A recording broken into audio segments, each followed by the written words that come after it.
ವೀಕ್ಷಕರೇ, ನಿಮಗೊಂದು ಅತಿ ಉತ್ತಮ ಸಿಹಿ ಸುದ್ದಿ ಇವತ್ತು ನಾನು ತಗೊಂಡ್ ಬರ್ತಾ ಇದ್ದೀನಿ. ಅಥವಾ ಒಂಥರ ಸುವರ್ಣ ಅವಕಾಶನೇ ಅನ್ಕೊಳ್ಳಿ. ಒಂದು ಮೇಜರ್ ಇಶ್ಯೂ ರಿಗಾರ್ಡಿಂಗ್ ಹೆಲ್ತ್ ಅಪ್ಪ ಅಂದ್ರೆ ಹೇರ್ ಫಾಲ್ ಸಮಸ್ಯೆ ಇದೆ. ಇತ್ತೀಚಿನ ಯುವತಿಯರಿಗೆ ಅಂದ್ರೆ those were standing between 20 to 35 ಅಲ್ಲಿ ಏನಾಗ್ತಾ ಇದೆ ಅಂದ್ರೆ ಸಡನ್ ಹರ್ಟ್ ರಿಗಾರ್ಡಿಂಗ್ ಇಶ್ಯೂಸ್ ಗಳು ಕಾಣಿಸ್ತಾ ಇದೆ. ಈ ಕೊಲೆಸ್ಟ್ರಾಲ್ ಫ್ಯಾಟ್ ಜಾಸ್ತಿ ಆಗ್ತಾ ಇದೆ. 63% people are facing this issue with their health ಅಂತ ಒಂದು ರಿಪೋರ್ಟ್ ಬಂತು. ಪ್ರೀತಿಯ ವೀಕ್ಷಕರಿಗೆ ವೈಟ್ ಪೇಪರ್ ಡಿಜಿಟಲ್ ಮೀಡಿಯಾಗೆ ಹಾರ್ದಿಕ ಸ್ವಾಗತ. ವೀಕ್ಷಕರೇ, ನಿಮಗೊಂದು ಅತಿ ಉತ್ತಮ ಸಿಹಿ ಸುದ್ದಿ ಇವತ್ತು ನಾನು ತಗೊಂಡ್ ಬರ್ತಾ ಇದ್ದೀನಿ. ಅಥವಾ ಒಂಥರ ಸುವರ್ಣ ಅವಕಾಶನೇ ಅನ್ಕೊಳ್ಳಿ. ಏನಪ್ಪಾ ಅಂತ ಅಂದ್ರೆ ವೈಟ್ ಪೇಪರ್ ಕನ್ನಡ ಮೀಡಿಯಾ ಕಡೆಯಿಂದ ನಿಮಗೆ ಹೆಲ್ತ್ ರಿಗಾರ್ಡಿಂಗ್ ಒಂದು ಕಂಟಿನ್ಯೂಸ್ ಸೀರೀಸ್ ಬರ್ತಾ ಇದೆ. ಏನಪ್ಪಾ ಇನ್ನೂ ನಿಮ್ಗೆ ಅರ್ಥ ಆಗ್ಲಿಲ್ಲ ಅಂತ ಅಂದ್ರೆ ನೋಡಿ, ಇತ್ತೀಚೆಗೆ ಭಾರತದ ಯುವತಿಯರಲ್ಲಿ ಒಂದು ಮೇಜರ್ ಇಶ್ಯೂ ರಿಗಾರ್ಡಿಂಗ್ ಹೆಲ್ತ್ ಅಪ್ಪ ಅಂದ್ರೆ ಹೇರ್ ಫಾಲ್ ಸಮಸ್ಯೆ ಇದೆ ಅಲ್ವಾ? ಪ್ರತಿಯೊಬ್ರು ಅದ್ರ ಬಗ್ಗೆನೆ ತುಂಬಾ ಕೇರ್ ಅಂಡ್ ಕನ್ಸಲ್ಟ್ ನಲ್ಲಿ ಇರ್ತಾ ಇದ್ದೀರಾ. ಒಂದನೇ ವಿಷಯ. ಎರಡನೇ ವಿಷಯ ಅಂತ ಹೇಳ್ಬೇಕು ಅಂದಾಗ ಇತ್ತೀಚಿನ ಯುವತಿಯರಿಗೆ ಅಂದ್ರೆ those were standing between 20 to 35 ಅಲ್ಲಿ ಏನಾಗ್ತಾ ಇದೆ ಅಂದ್ರೆ ಸಡನ್ ಹರ್ಟ್ ರಿಗಾರ್ಡಿಂಗ್ ಇಶ್ಯೂಸ್ ಗಳು ಕಾಣಿಸ್ತಾ ಇದೆ. ಸಡನ್ ಆಗಿ ಹಾರ್ಟ್ ಅಟ್ಯಾಕ್ ಆಗ್ತಾ ಇದೆ, ಹಾರ್ಟ್ ಫೇಲ್ ಆಗ್ತಾ ಇದೆ. ಇದು ಏನಕ್ಕೆ ಅಂತ ಒಂದು ವಿಚಾರ. ಮೂರನೇ ವಿಚಾರ ಅಂತ ಬಂದಾಗ ನಾನು ಪೇಪರ್ ಅಲ್ಲಿ ಓದ್ತಾ ಇದ್ದೆ, ಭಾರತದ ಜನಸಂಖ್ಯೆಯಲ್ಲಿ ಈ ಕೊಲೆಸ್ಟ್ರಾಲ್ ಫ್ಯಾಟ್ ಜಾಸ್ತಿ ಆಗ್ತಾ ಇದೆ. 63% people are facing this issue with their health ಅಂತ ಒಂದು ರಿಪೋರ್ಟ್ ಬಂತು. ಅಂದ್ರೆ ದೇಶದ 63 ಜನಸಂಖ್ಯೆಯಲ್ಲಿ ಈ ದಪ್ಪ ಸಮಸ್ಯೆ ಇದೆ, ಫ್ಯಾಟ್ನೆಸ್ ಸಮಸ್ಯೆ ಬರ್ತಾ ಇದೆ. ಅದು ಏನಕ್ಕೆ ಅಂತ ಒಂದು ವಿಷಯ ಬರ್ತಕ್ಕಂಥದ್ದು. ನೆಕ್ಸ್ಟ್ ನೋಡಿದಾಗ ಚಿಕ್ಕ ಮಕ್ಕಳಿಗೆ ಸ್ಪೆಕ್ಸ್ ಬರ್ತಾ ಇದೆ. 0.1, 2, 3 ಈ ತರ ಹೋಗ್ತಾ ಇದೆ ಅವ್ರದ್ದು ಐಸ್ ಇಶ್ಯೂಸ್ ಗಳನ್ನ. ಅದು ಕೂಡ ನಮ್ಮ ಹತ್ರ ಒಂದು. ಅಂಡ್ ಈ ಮಹಿಳೆಯರ ಬಗ್ಗೆ ಬಂದಾಗ especially periods regarding their suffering is lot. ಹೊಟ್ಟೆ ನೋವು, ಕಾಲು ನೋವು ಜಾಸ್ತಿ ಇರುತ್ತೆ. ಅದು ಏನಕ್ಕೆ ಅಂತ ಕೂಡ ಅದು ಒಂದು ನಾವು ಇಲ್ಲಿ ಡಿಸ್ಕಷನ್ ಮಾಡೋದು. ನಂತರ ನೋಡ್ಬೇಕು ಅಂದಾಗ ಇತ್ತೀಚಿನ ದಿನಗಳಲ್ಲಿ ಸಿಜೇರಿಯನ್ನೇ ಜಾಸ್ತಿ ಆಗ್ತಾ ಇದೆ. ಏನಕ್ಕೆ ಅಂತ ಅದು ನಮಗೆ ಒಂದು ಪ್ರಶ್ನೆ ಇದೆ. ಸರ್, ಬರೇ ಸಮಸ್ಯೆಗಳ ಬಗ್ಗೆನೇ ಮಾತಾಡ್ತಾ ಇದ್ದೀರಾ, ಏನೋ ಸ್ಟಾರ್ಟಿಂಗ್ ಅಲ್ಲಿ ಹೇಳ್ತಾ ಬಂದ್ರಿ ಸಿಹಿ ಸುದ್ದಿ, ಸುವರ್ಣ ಅವಕಾಶ, ಅದಂದ್ರೆ ಏನು ಅಂತ ನಿಮ್ ತಲೆಯಲ್ಲಿ ಇವತ್ತಿಗೂ ಕ್ಯೂರಿಯಾಸಿಟಿ ಬರ್ತಾ ಇರಬಹುದು.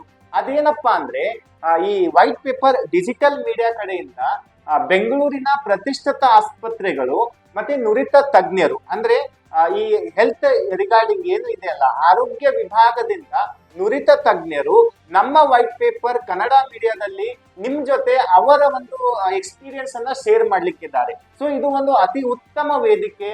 ವೀಕ್ಷಕರೇ, ನಿಮಗೆ ನಾನ್ ಹೇಳಿರ್ತಕ್ಕಂತ ಸಮಸ್ಯೆಗಳಲ್ಲಿ ಯಾವ್ದಾದ್ರೂ ಇಶ್ಯೂ ಕಾಡ್ತಾ ಇದೆಯಾ, ದಯವಿಟ್ಟು ನಿಮ್ ಕಾಂಟ್ಯಾಕ್ಟ್ ನಂಬರ್ ಮುಖಾಂತರ ನಮ್ಮ ಒಂದು ಯೂಟ್ಯೂಬ್ ಚಾನಲ್ ಅಲ್ಲಿ ಕಮೆಂಟ್ ಮಾಡಿ, ಸರ್ ನನಗೆ ಈ ವಿಷಯ ಇದೆ, ಈ ಇಶ್ಯೂ ಇದೆ ಅಂತ ಹೇಳಿ ಕೇರ್ ಅಂಡ್ ಕನ್ಸಲ್ಟ್ ಗೋಸ್ಕರ ನಾವು ನಿಮಗೆ ನಮ್ಮ ಕಡೆಯಿಂದ ರೆಫರ್ ಮಾಡ್ತೀವಿ. ಬರ್ತಕ್ಕಂಥ ದಿನಗಳಲ್ಲಿ ಸುಮಾರು ಆಸ್ಪತ್ರೆಗಳು, ಪ್ರತಿಷ್ಠಿತ ಆಸ್ಪತ್ರೆಗಳು, ಸುಮಾರು ವೈದ್ಯರು, ಆ ವೈದ್ಯ ಇಲಾಖೆಯಲ್ಲಿ 20 ರಿಂದ 25 ವರ್ಷ ಕಾರ್ಯ ಮಾಡ್ತಕ್ಕಂಥ ನುರಿತ ತಜ್ಞರು ಅವರ ಒಂದು ಅನುಭವ ನಮ್ಮ ಜೊತೆ ಹಂಚ್ಕೊಳ್ಳಿಕ್ಕಿದ್ದಾರೆ.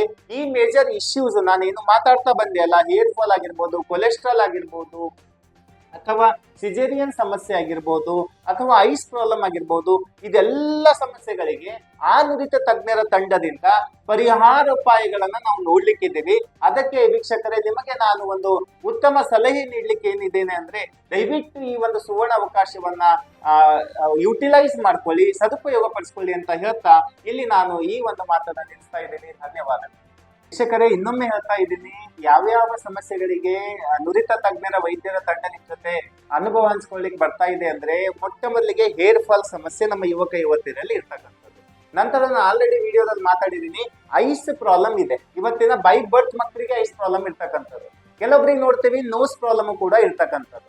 ಕೆಲವೊಬ್ಬರಿಗೆ ಊಟ ಮಾಡಿದ ತಕ್ಷಣ ಕಡ್ಡಿ ಹಾಕೊಳ್ಳೋದು ಅಭ್ಯಾಸ ಇದೆ ಹಲ್ಲಿನಲ್ಲಿ. ಸೊ ಆ ಹಲ್ಲು ಹುಳದ ಸಮಸ್ಯೆಗಳ ಬಗ್ಗೆ ಕೂಡ ನಮ್ ಜೊತೆ ಡಿಸ್ಕಷನ್. ಕೆಲವೊಬ್ಬರಿಗೆ ಗಂಟಲ ಸಮಸ್ಯೆಗಳಿರ್ತದೆ. ಆ ಗಂಟಲ ಸಮಸ್ಯೆಗೂ ಕೂಡ ಇಲ್ಲಿ ಪರಿಹಾರ ಸಿಗ್ತಕ್ಕಂಥದ್ದು. ನಂತರ ಹಾಗೆ ಬನ್ನಿ ನೀವು ಒಂದೇ ಸಮನೆ ಕಿವಿಯಲ್ಲಿ ಒಂದೊಂದ್ಸಾರಿ ರಕ್ತ ಬರೋದಾಗಿರ್ಬೋದು, ಕಿವಿ ನೋವು, ಅದು ಎಡ ಕಿವಿ ಆಗಿರ್ಬೋದು, ಬಲ ಕಿವಿ ಆಗಿರ್ಬೋದು, ಅಲ್ಲಿ ಸಮಸ್ಯೆ ನಾವು ಕಾಣ್ತಕ್ಕಂಥದ್ದು. ನಂತರ ಈ ಕೊಲೆಸ್ಟ್ರಾಲ್ ಬಗ್ಗೆ ಮಾತಾಡಿದೆ. ಕೊಲೆಸ್ಟ್ರಾಲು ಗ್ಯಾಸ್ಟ್ರಿಕ್ ಇಂದ ಕೆಲವೊಂದ್ಸರಿ ಹಾರ್ಟ್ ಪೇನ್ ಆಗ್ತಾ ಇದೆಯಾ ಅನ್ನೋ ಕನ್ಫ್ಯೂಷನ್ ನಲ್ಲಿ ಸುಮಾರು ಡೆತ್ ಗಳನ್ನ ನಾವು ನೋಡಿದೀವಿ. They prefer only for cholesterol, some time ಅಲ್ಲಿ ಹಾರ್ಟ್ ಅಟ್ಯಾಕ್ ಕೂಡ ಇರಬಹುದು. ಸೊ ಹೃದಯ ಸಂಬಂಧಿ ಕಾಯಿಲೆ ಕೂಡ ನಾವಲ್ಲಿ ನೋಡ್ತಕ್ಕಂಥದ್ದು. ಅದೇ ತರ ಬಂದ್ರೆ ಇತ್ತೀಚಿನ ನಮ್ಮ ಈ ಮುಪ್ಪು ಹೊಂದಿರ್ತಕ್ಕಂಥ ಒಂದು ವರ್ಗ ಜನಾಂಗ ಏನಿದೆ ಅಲ್ವಾ, ಅಂದ್ರೆ 50+. ಯಾಕೆ ನೀವು ನೋಡ್ಕೊಳ್ಳಿ, 40 ಏಜ್ ನವರಿಗೆ ಜಾಯಿಂಟ್ ಪೇನ್ ಸಮಸ್ಯೆ, ಮೂಳೆ ಸಮಸ್ಯೆ ಬರ್ತಕ್ಕಂಥದ್ದು. ಅವರಿಗೆ ಕೆಳಗಡೆ ಕೂತ್ಕೊಂಡು ಊಟ ಮಾಡಕ್ ಆಗ್ತಾ ಇಲ್ಲ. They want only chair, any time ಅವರಿಗೆ ಚೇರ್ ಮೇಲೆ ಕೂಡೋ ಒಂದು ಅಭ್ಯಾಸ ಇದೆ. ಆ ಜಾಯಿಂಟ್ ಪೇನಿಗೂ ಸಮಸ್ಯೆ ಏನು? ಯಾಕೆಂದ್ರೆ ಸುಮಾರು ಫೇಕ್ ಪ್ರಾಡಕ್ಟ್ಸ್ ಆಲ್ರೆಡಿ ಮಾರ್ಕೆಟ್ ನಲ್ಲಿ ಇದೆ. ಅದಕ್ಕೆ ನಾನು ಮೊದಲೇ ಹೇಳಿರೋ ಹಾಗೆ ನಿಮ್ಗೆ ಕಂಪ್ಲೀಟ್ ಪ್ರತಿಷ್ಠಿತ ಆಸ್ಪತ್ರೆಗಳು ಜೊತೆಗೆ ಸುಮಾರು 20-25 ವರ್ಷ ವೈದ್ಯಕೀಯ ಲೋಕದಲ್ಲಿ ನಿರ್ವಹಿಸ್ತಕ್ಕಂಥ ಅನುಭವಿ ನುರಿತ ತಜ್ಞರ ತಂಡ ನಮ್ಮ ಜೊತೆ ಬರ್ಲಿಕ್ಕಿದೆ. ಅದಕ್ಕೆ ನಾನು ನಿಮಗೆ ಮೊದಲೇ ಹೇಳ್ತಾ ಬಂದೆ, ನಿಮಗೆ ಈ ಮೇಜರ್ ಇಶ್ಯೂಗಳಲ್ಲಿ ಯಾವ್ದಾದ್ರು ಒಂದಿದ್ರೆ ದಯವಿಟ್ಟು ಕಮೆಂಟ್ ಮುಖಾಂತರ ನಮಗೆ ತಿಳಿಸಿ. ಆ ಒಂದು ಡಾಕ್ಟರಿಗೆ ನಿಮ್ಮ ರೆಫರ್ ಮಾಡ್ತಕ್ಕಂಥ ಒಂದು ಆಲೋಚನೆಯಲ್ಲಿ ನಾವು ಇರ್ತೀವಿ. ಈ ಒಂದು ಸುವರ್ಣ ಅವಕಾಶ ದಯವಿಟ್ಟು ವೀಕ್ಷಕರೇ ನೀವು ಸದುಪಯೋಗ ಪಡ್ಕೊಳ್ಳಿ ಅಂತ ಹೇಳ್ತಾ ಇಲ್ಲಿಗೆ ನಾನು ಮಾತನ್ನ ಮುಗಿಸ್ತಾ ಇದ್ದೇನೆ. ಧನ್ಯವಾದ.